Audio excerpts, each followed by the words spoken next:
Thank you and welcome to the show this morning. The topic this morning is the commemoration, the 150th year commemoration of the Civil War, or the American War, Civil War, the war between the states, or the war for Southern independence, or whatever war you wish to use, or whatever word you wish to use in reference to this tragic event in American history between 1861 and 1865. Of course, we have to talk about this war a well-known historian and an individual who has made several contributions on this particular show dealing with this particular war, Dr. BLovett from Tennessee State University. And of course, Dr. Lovett, let me welcome you to the show this morning. Well, thank you, Dr. Haney. And to tell you, Dr. Lovett, that we did not exaggerate when we said that we've had you on many, many occasions talking about the Civil War specifically. But I think that if we look back into our archives, we find that we've had you dealing with the Declaration of Independence, the Constitution of the United States, and on and on and on, in addition to several of your books that we've had an opportunity to review. But let's have you give our audience an opportunity to hear who you are and some of the information in reference to you, and then we'll get into some of the things you're dealing with. Well, I'm a native of Tennessee, born and raised and educated in Tennessee. Received my bachelor's, master's, and PhD degrees from the University of Arkansas. And taught at Eureka College in Illinois, the alma mater of President Ronald Reagan, who attended there back in the 1930s. And came to Tennessee State University in 1973, and I've served several administrative positions, but for the last 10 years I've concentrated on my research, my students, and professor of history. And so you've really been involved in history, and to talk about the Civil War is no event or celebration or to you in a real sense, because this is what you talk about all the time. And so let's give you an opportunity to say something about this war, Dr. Will. Right. Well, this year, 2011, is the equivalent of 1861. So 150 years ago, the Civil War began, and Tennessee became involved in May, June of 1861. So it's the sesquicentennial commemoration that the state of Tennessee is putting on over the next 4 years.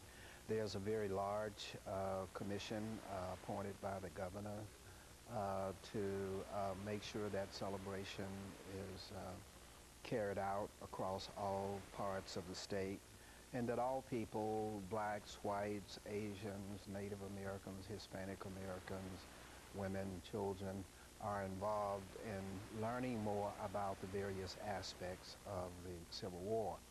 Because Tennessee, only next to Virginia, is the second most important battlefield of the Civil War.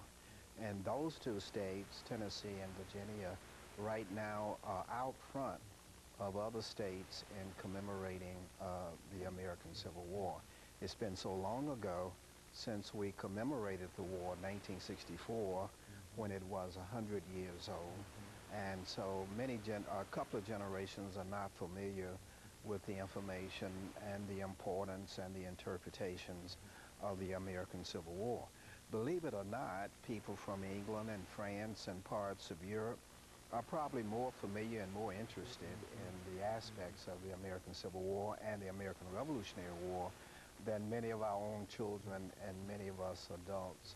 So this is the year that we began to celebrate, well, not celebrate, but rather commemorate various aspects, the social aspects, the cultural aspects, as well as the military aspects of the American Civil War, both Confederate and Union side.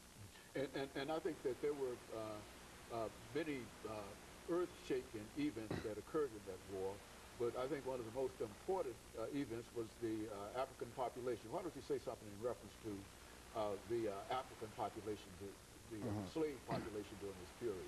Say something about slavery itself. Yeah. Well, slavery was not at first the main issue according to many of the southern states of the Civil War. But by 1860, 61, it was a major issue. In 1861, President Lincoln and Congress passed the first Confiscation Act. They passed another one in 1862 because the Confederates were making heavy use of slaves in their military, that is, digging fortifications. They were herdsmen and so on. And so they passed the Confiscation Okay, Act. Doc, let me take this first commercial break, and we'll be back with our audience following this very first break.